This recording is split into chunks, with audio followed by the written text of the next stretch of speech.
बिस्मिल्लाहिर्रहमानिर्रहीम। अस्सलाम वालेकुम स्टूडेंट्स, मैं हूं वाजिद अली कंबो, आपका chemistry teacher. Student second year chemistry chapter 16। आज हम एयर पोल्यूशन इसका आगाज कर रहे हैं।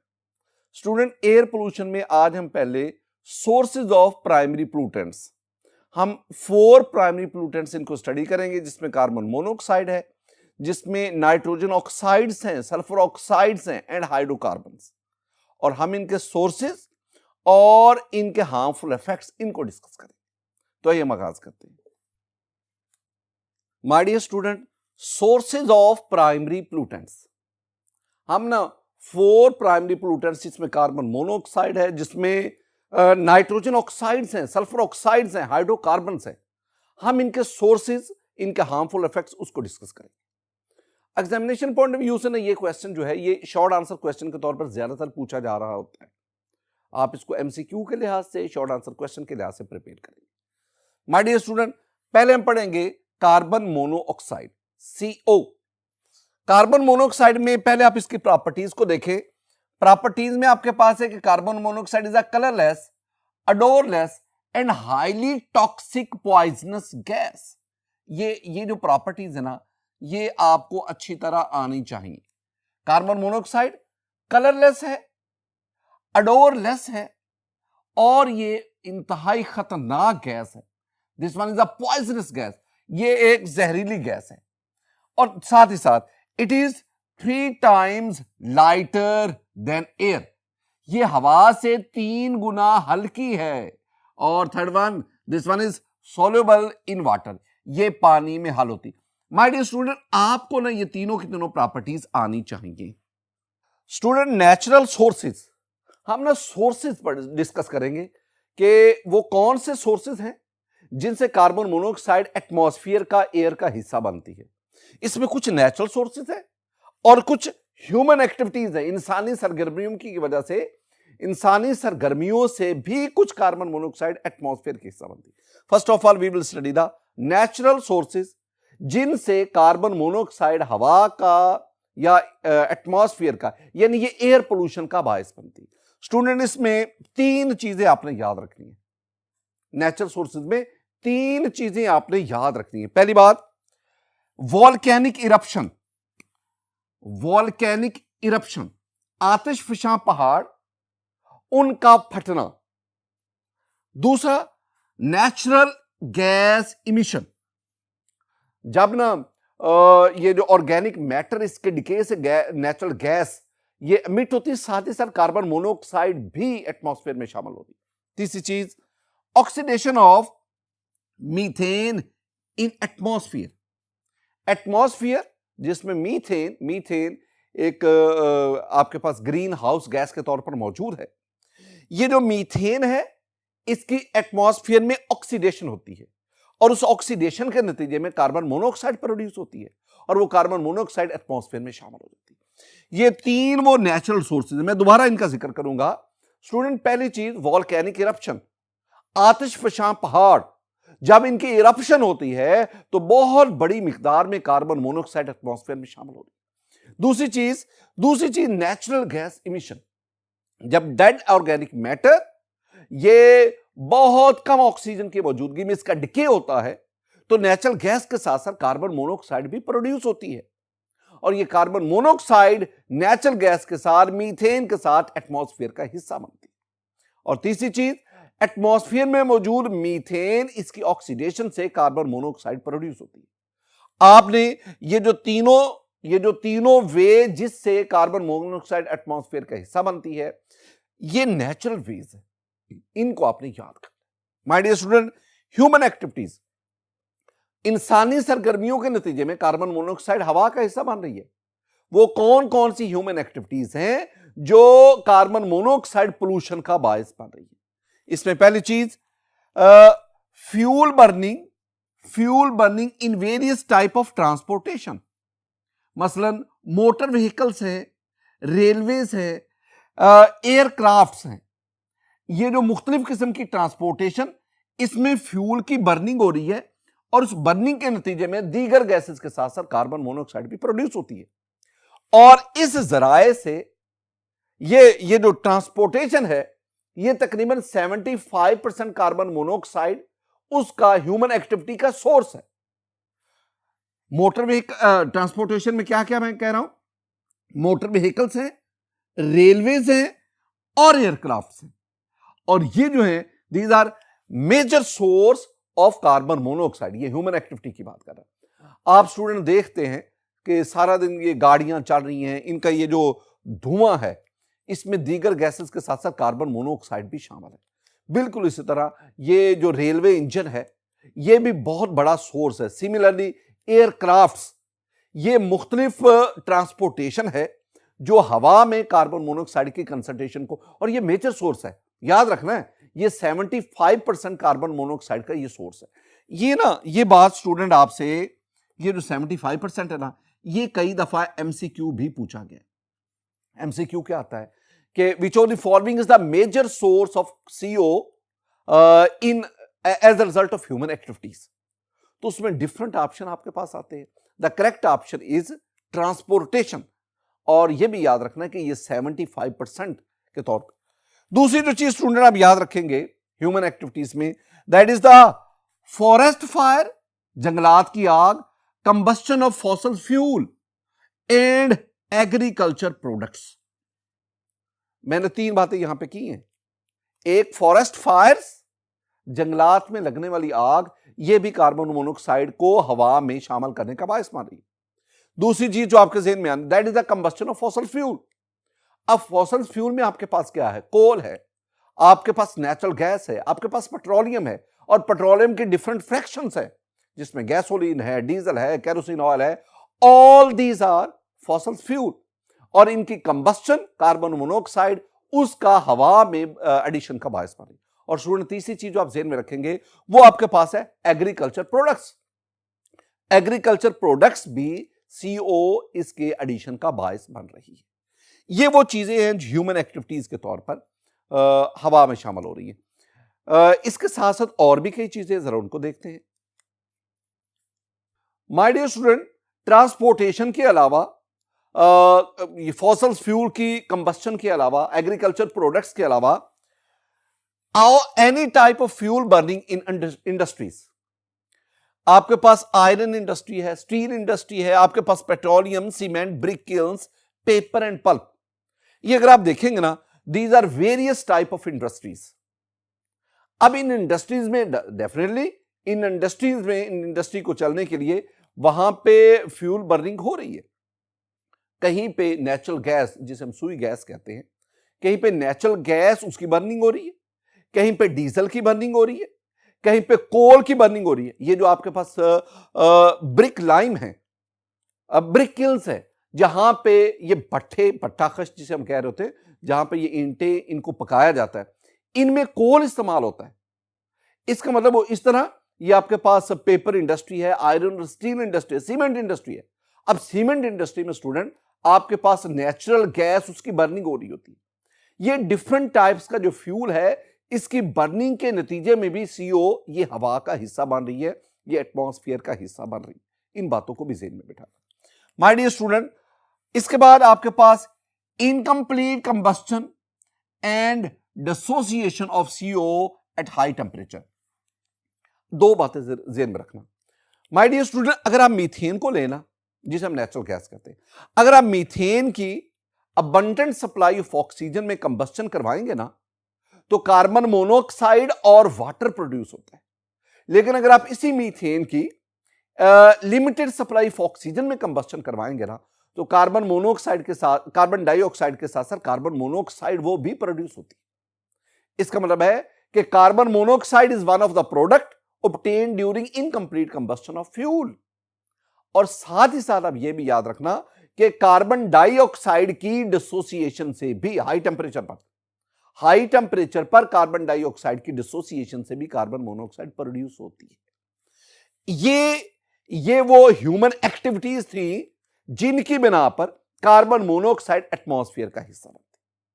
My dear student, sources of carbon monoxide के साथ साथ हमें एक और चीज भी याद रखनी, that is the harmful effects of carbon monoxide. ये जो है ना 3-4 जो पॉइंट्स मैं आपके साथ शेयर करने जा रहा हूं स्टूडेंट, ये शॉर्ट आंसर क्वेश्चन के तौर पर एग्जाम में काफी दफा पूछेंगे। अब पहली बात, मैंने यहां पे आपसे कहा था कि carbon monoxide is a colourless, odourless and highly toxic gas. This one is a poisonous gas, जहरीली गैस है। अगर कार्बन मोनोऑक्साइड का एक्सपोजर एक खास पीरियड से ज्यादा हो जाए तो इट काजेज द डेथ, ये मौत का बायस बनती। पहले देखें, carbon monoxide causes suffocation if inhaled. अगर इसको इनहेल करें, यह सफोकेशन का बायस बनती, सांस में घबराहट का बायस बन रही है। रीजन क्या है? रीजन जरा देखते जाएं।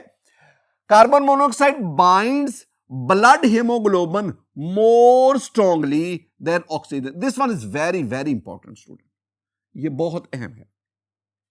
एक्चुअली वर्किंग क्या है? वर्किंग ये है, अगर आप देखेंगे हमारे लंग्स में जो ऑक्सीजन है, ये हेमोग्लोबिन के साथ oxygen haemoglobin, oxy haemoglobin bond बनाती है और यूं हेमोग्लोबिन ऑक्सीजन को तमाम टिश्यूज तक कन्वे करती है। वहां पे सेल के अंदर रेस्पिरेशन का प्रोसेस होता है जहां पे ऑक्सीजन यूटिलाइज होती है और यूं एनर्जी प्रोड्यूस होती है। इसका मतलब है कि रेस्पिरेशन जो एनर्जी प्रोड्यूसिंग प्रोसेस है, उसके लिए हमें ऑक्सीजन चाहिए, और ऑक्सीजन जो है, ऑक्सीजन हीमोग्लोबिन ब्लड के जरिए ऑक्सीजन को तमाम बॉडी टिश्यूज तक, बॉडी सेल्स तक पहुंचाती है। अब होता क्या है, अगर ऑक्सीजन के बजाय लंग्स में कार्बन मोनोऑक्साइड आ जाए, अब हेमोग्लोबिन का कार्बन मोनोऑक्साइड के जो साथ बॉन्ड है, वो हेमोग्लोबिन ऑक्सीजन बॉन्ड से ज्यादा स्ट्रांग होता है। लिहाजा अब जो हेमोग्लोबिन है वो ऑक्सीजन की बजाय वो कार्बन मोनोऑक्साइड के साथ बॉन्ड बना लेगी और यूं ऑक्सीजन की ट्रांसपोर्टेशन रुक जाएगी। जब सेल्स तक ऑक्सीजन प्रोवाइड नहीं होगी तो डेफिनेटली रेस्पिरेशन सीज करेगी। एज ए रिजल्ट जो है ना, eventually that causes the death. तो इसका मतलब क्या हुआ? इसका मतलब है कि कार्बन मोनोऑक्साइड का हेमोग्लोबिन के साथ बॉन्ड ऑक्सीजन का हेमोग्लोबिन बॉन्ड से ज्यादा स्ट्रांग होता है, और यही वो मेन रीजन है जिसको आगे हम मुख्तलिफ स्टेप्स में डिस्कस कर रहे हैं। स्टूडेंट, तीसरा पॉइंट जो आप याद रखेंगे, exposure to high concentration of carbon monoxide. अगर कार्बन मोनोऑक्साइड की बहुत ज्यादा मिकदार उसको लंबे अरसे तक इनहेल कर रहे हैं, इट रिजल्ट्स द हेडेक, दर्द-ए-सर, फटीग, थकन, अनकॉन्शियसनेस, बेहोशी एंड इवेंचुअली द डेथ। ये चीज स्टूडेंट मैं आपके साथ शेयर करना चाहूंगा।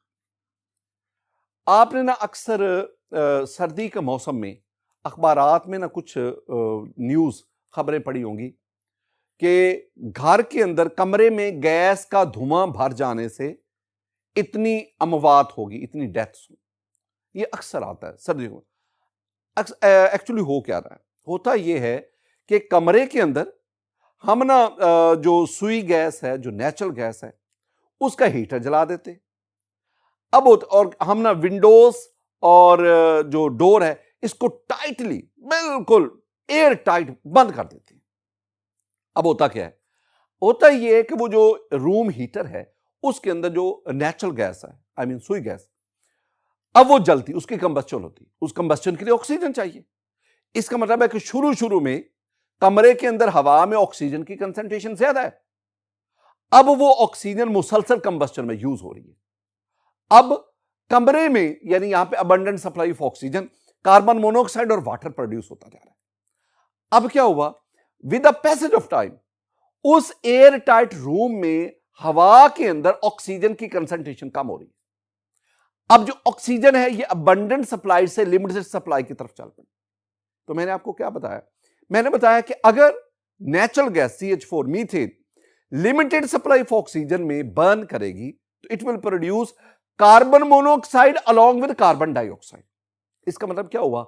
अब ये जो कार्बन मोनोऑक्साइड है ना, ये भी कमरे के अंदर प्रोड्यूस होना शुरू होगी। मैंने 3 प्रॉपर्टीज आपको कार्बन मोनोऑक्साइड की बताई। This one is a colourless, this one is an odourless and this one is a toxic poisonous gas. Colourless होने की वजह से प्रोड्यूस हुई कार्बन मोनोऑक्साइड लेकिन नजर नहीं आ रही है, कलरलेस है। अडोरलेस है, कोई स्मेल नहीं, कोई प्रोड्यूस हो रही है लेकिन उसकी स्मेल नहीं आ रही। और this one is the poisonous. अब शुरू में क्या होगा? वो अफराद जो कमरे के अंदर मौजूद हैं, शुरू में वो बेहोश हो जाएंगे, अनकॉन्शियसनेस हो जाएगी। लेकिन अगर ये पीरियड प्रोलॉन्ग हो जाए, काफी लंबे अरसे तक 5 से 6 घंटे अगर वो उसी कमरे में जिसमें ऑक्सीजन कम हो गई, जिसमें कार्बन मोनोऑक्साइड की कंसंट्रेशन बढ़ गई, अगर वो 5 से 6 घंटे उसी कार्बन मोनोऑक्साइड के एनवायरनमेंट में रहेंगे, अब इवेंचुअली डेथ उनकी हो जाएगी। डेथ क्यों होगी वो मैंने आपको बता दिया कि जब कार्बन मोनोऑक्साइड की कंसंट्रेशन बढ़ेगी तो अब वो हवा को इनहेल करेंगे तो लंग्स में ऑक्सीजन की बजाय कार्बन मोनोऑक्साइड बढ़ती जाएगी और यूं अब हेमोग्लोबिन ऑक्सीजन बॉन्ड नहीं, अब हेमोग्लोबिन कार्बन मोनोऑक्साइड बॉन्ड बनेगा और यूं हेमोग्लोबिन अब ऑक्सीजन के कैरियर के तौर पर काम नहीं कर रही होगी, सेल्स को ऑक्सीजन नहीं मिलेगी और यूं अनकॉन्शियसनेस और eventually that causes the death. ये अक्सर देखा जाता है। तो इसका मतलब है हमें इस पे ये याद रखना स्टूडेंट, अवॉइड करना चाहिए। पहली तो बात है कि आप रूम हीटर सिर्फ उतनी देर तक चलाएं जितनी देर तक आप जाग रहे हैं और उस दौरान आप ना विंडो, खिड़की या दरवाजा उसको खुला रखें ताकि फ्रेश एयर थोड़ी बहुत मिकदार में उसमें आती रहे। और दूसरी बात, जब आप सोने लगे आप उसको बिल्कुल टर्न ऑफ करके जाएं। ये चीजें आप ज़हन में बिठाएंगे। माय डियर स्टूडेंट, एक और चीज, the carbon monoxide poisoning can be reversed by giving high pressure oxygen. बार दफा ये हुआ है ना, अनकॉन्शियसनेस आ गई लेकिन अभी डेथ नहीं हुई, अभी मौत वाकई नहीं हुई, तो फिर क्या किया जाता है, उस बंदे को उसको ना हॉस्पिटल ले जाके pure oxygen, high concentration of oxygen उसको दी जाती है और फिर वो कुछ देर के बाद वो उसके सेंसेस जो है ना वो बहाल हो जाते हैं। ये कुछ बातें थी, these are harmful effects of carbon monoxide. My dear student, ये था हमारे पास sources and harmful effect of carbon monoxide. अब हम बढ़ते हैं नाइट्रोजन ऑक्साइड्स की तरफ। स्टूडेंट नंबर 2 पे हम ना नाइट्रोजन ऑक्साइड्स, जिनको मैं NOx, नॉक्स, इससे, अब नॉक्स में नाइट्रोजन ऑक्साइड में मेरे पास जो है ना दो चीजें हैं, एक है NO, this one is called nitrogen oxide, NO, this one is called nitrogen oxide, nitrogen oxide, this one is a gas. साथ ही साथ एक और भी चीज है, that is NO2, this one is nitrogen dioxide. ये भी गैस है और ये रेडिश ब्राउन गैस है, ये दो चीजें। तो नाइट्रोजन ऑक्साइड्स, वैसे तो नाइट्रोजन के बहुत सारे ऑक्साइड्स है ना, मैं सिर्फ दो का यहां तज़किरा करूंगा। एक है NO और दूसरा NO2, यानी nitrogen oxide and nitrogen dioxide. My dear student, पहले ना हम उन सोर्सेज को डिस्कस करेंगे जिनकी बिना पर ये एटमॉस्फेयर का हिस्सा बनते हैं, नॉक्स जिनकी बिना पर एटमॉस्फेयर का हिस्सा बनते हैं, नेचुरल सोर्सेज और फिर ह्यूमन एक्टिविटीज। नेचुरल सोर्सेज बहुत बहुत important, and that is bacterial action produces NOx और मेनली NO। बैक्टीरियल एक्शन, जो बैक्टीरिया है, बैक्टीरिया जो है ये हवा में मौजूद नाइट्रोजन उसको NO में और फिर NO2 में कन्वर्ट कर रहा है। और ये आप पैडी राइस में भी हमने पढ़ा था, ये डिफरेंट प्लांट्स, उनकी जो रूट्स है वहां भी ये जो बैक्टीरिया है ये NO या NO2 इसकी प्रोडक्शन का बायस बनते हैं, and this one is the natural way. अगर आप ह्यूमन एक्टिविटीज की बात करेंगे तो कमोवेश वही सोर्सेज है जिनकी, वही सोर्सेज जो हमने कार्बन मोनोऑक्साइड में पढ़े, वही सोर्सेज जो आगे चल के हम हाइड्रोकार्बन में पढ़ेंगे, जो सल्फर ऑक्साइड्स में हम पढ़ेंगे, तकरीबन मिलते जुलते हैं। मसलन ह्यूमन एक्टिविटीज में पहली आपके पास चीज आ गई, combustion of coal, oil, natural gas and gasoline. अब इनको जरा आप देखेंगे ना, कोल को ले लो, ऑयल है, नेचुरल गैस और गैसोलीन, मैं इनको एक ही नाम दूं ना तो हम इन्हें कहते हैं फॉसल फ्यूल। तो फॉसल फ्यूल की कंबस्टन से एटमॉस्फेयर में कार्बन मोनोऑक्साइड के साथ साथ ये नॉक्स भी शामिल हो रहे हैं। लेकिन इसमें आप देख लें कि कैसे नाइट्रोजन कंपाउंड, उनकी ऑक्सीडेशन होती है और ये जो नाइट्रोजन कंपाउंड है ये फॉसल फ्यूल में मौजूद है, यानी फॉसल फ्यूल उसके अंदर नाइट्रोजन कंपाउंड्स मौजूद हैं, और जब फॉसल फ्यूल की कंबस्शन होती है तो उसके नतीजे में ये जो नाइट्रोजन कंपाउंड है they converts into NO and NO2। Student, दूसरी बात, बर्निंग ऑफ फ्यूल, ये भी इंपॉर्टेंट है। Burning of fuel in the presence of air in internal combustion engine produces NO2। NO ये जरा मैं आपके साथ डिस्कस करना चाहूंगा। माय डियर स्टूडेंट, ये मेरे पास इंटरनल कंबस्शन इंजन है, इसमें आप एयर और फ्यूल का मिक्सचर इंट्रोड्यूस करवाते हैं। अब होता है इसमें क्या है, इसमें उस फ्यूल की कंबस्शन होती है। अब उस कंबस्शन के दौरान हवा में मौजूद नाइट्रोजन ऑक्सीजन के साथ मिलकर NO बना रही है। ये देखें, ये नाइट्रोजन जो हवा में मौजूद है, हमने क्या कहा कि इंटरनल कंबस्शन इंजन में हम क्या लेके गए, हम फ्यूल और एयर का मिक्सचर लेके, और एयर कंटेन्स नाइट्रोजन।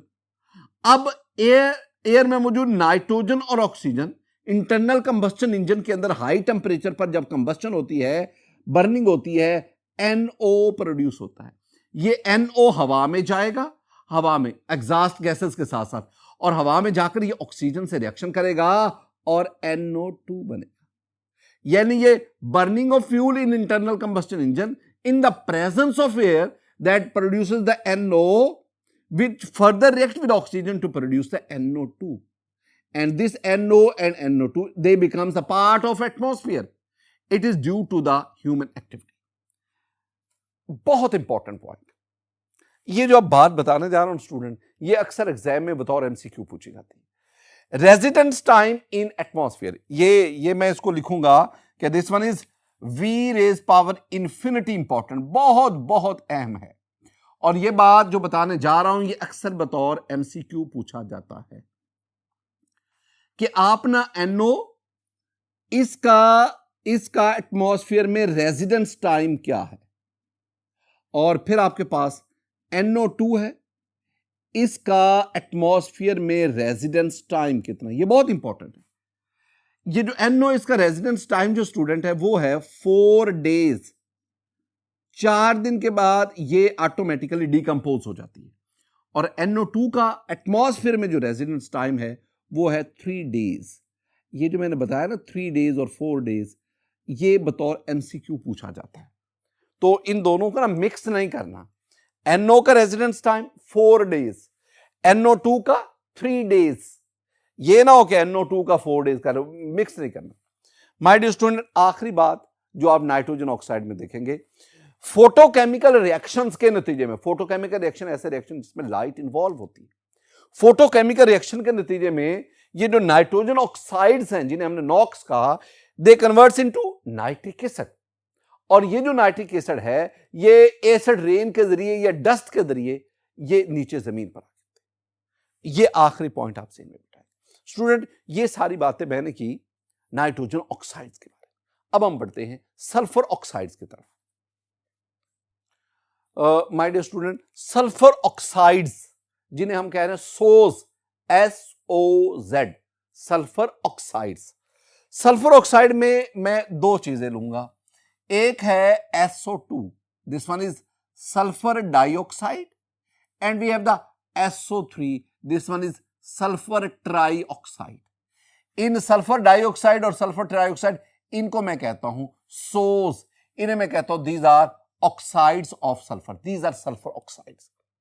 वही बातें हम जानना चाहते हैं, वो कौन से सोर्सेज है जिनके जरिए ये एटमॉस्फेयर का हिस्सा बनते हैं। नेचुरल सोर्सेज क्या हैं, इंसानी सरगर्मियां कौन कौन सी हैं जिनके जरिए सल्फर ऑक्साइड एटमॉस्फेयर के हिस्सा बने।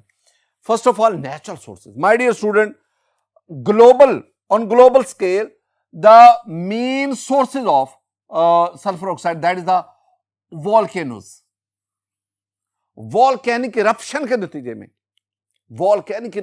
नतीजे में ये दोनों गैसेस बहुत बड़ी मिकदार में एटमॉस्फेयर के 67%, ये जो 67% है ना, इसको भी ज़हन में बिठाना है।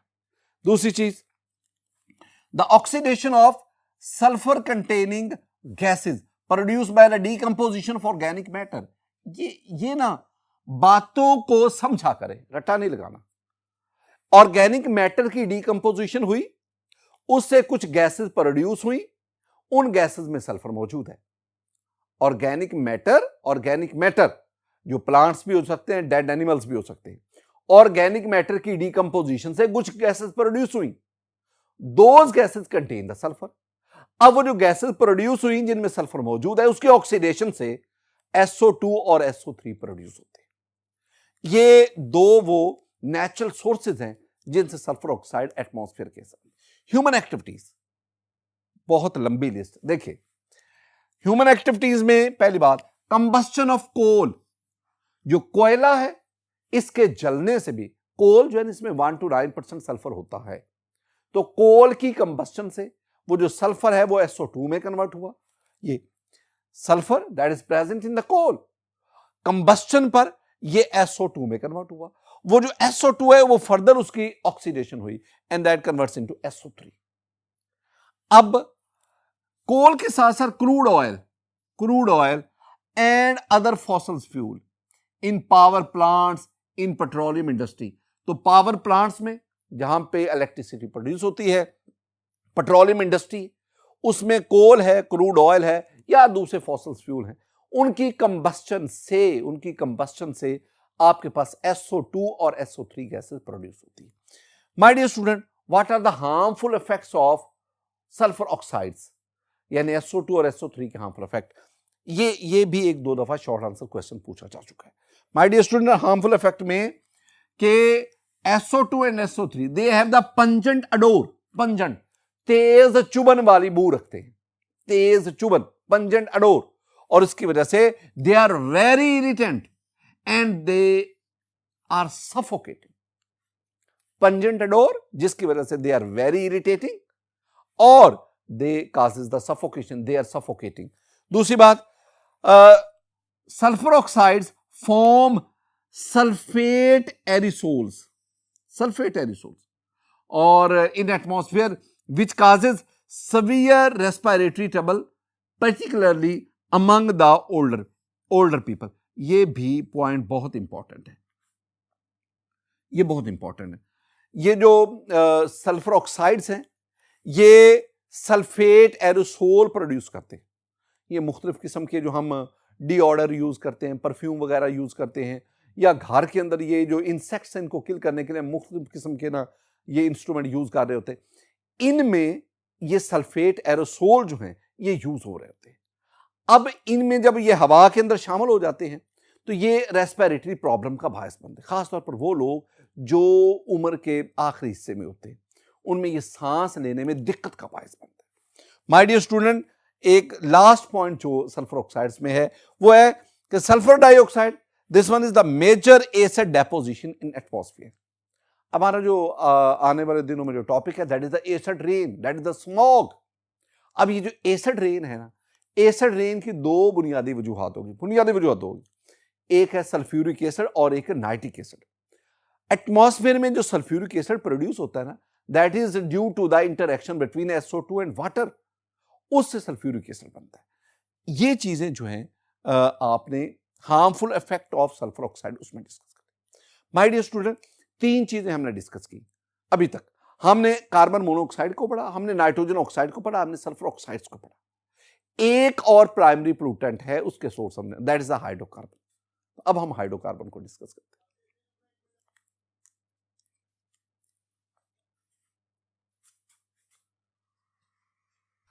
स्टूडेंट नंबर 4 पे हमारे पास है हाइड्रोकार्बन्स। हाइड्रोकार्बन्स आपने ना चैप्टर 8 में अच्छी तरह इनको स्टडी किया है। Compounds containing carbon and hydrogen only, they are called hydrocarbons. और इसमें मैं एक का जरूर तज़किरा करूंगा और वो है CH4, दैट इज मीथेन। ये हाइड्रोकार्बन में हमारे पास मीथेन आ गया।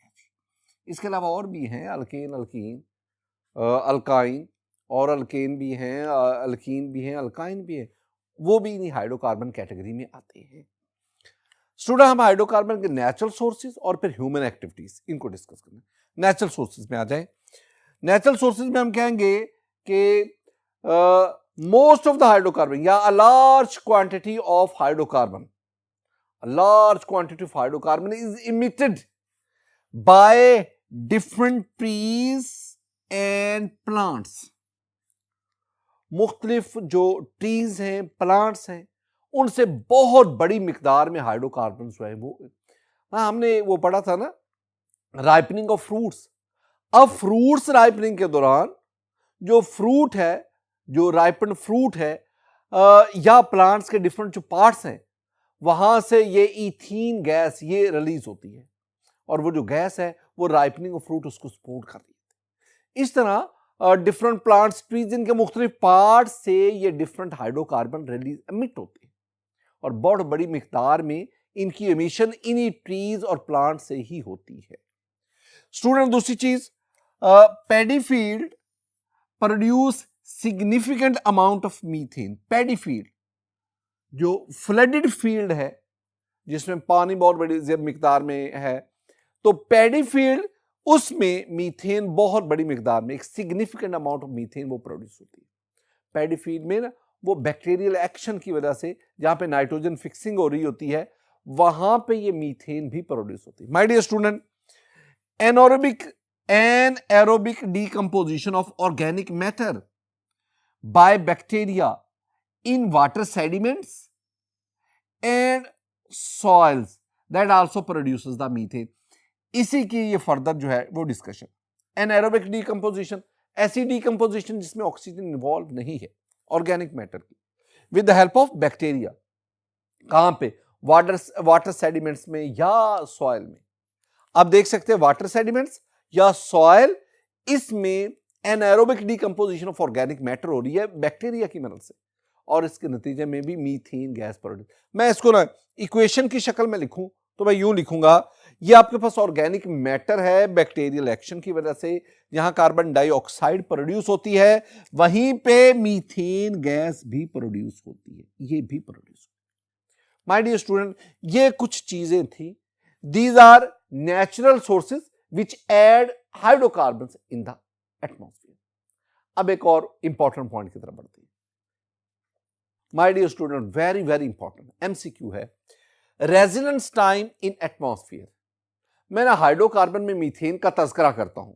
मीथेन का mean residence time of methane, mean residence time student ये कहा जाता है 3 से लेकर 7 साल, 3 to 7 years। This one is the mean residence time of methane. My dear student, ये एमसीक्यू पूछा जाता है, इसको ज़हन में रखना है। ह्यूमन एक्टिविटीज जिनकी बदौलत हाइड्रोकार्बन्स एटमॉस्फेयर में ऐड हो रहे हैं, उसमें 2 का मैं तज़करा करूंगा।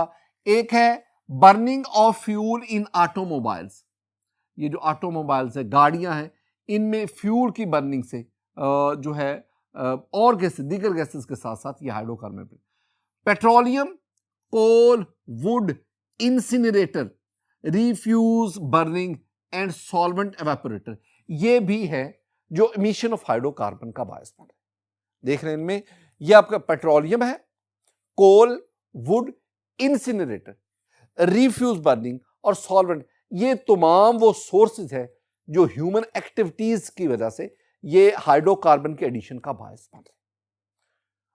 माय डियर स्टूडेंट, आज के इस लेक्चर में हमने सोर्सेज ऑफ प्राइमरी पोल्यूटेंट्स, जिसमें 4 डिफरेंट प्राइमरी पोल्यूटेंट्स, उनके सोर्सेज का जिक्र किया। हमारे पास प्राइमरी पोल्यूटेंट में कार्बन मोनोऑक्साइड था, नाइट्रोजन ऑक्साइड थे, सल्फर ऑक्साइड थे, और लास्ट में हमने हाइड्रोकार्बन को पढ़ा। मेरी दुआ है कि अल्लाह ताला आप पर अपना फजल फरमाए, अल्लाह ताला आप पर अपना करम फरमाए। अस्सलामु अलैकुम व रहमतुल्लाह।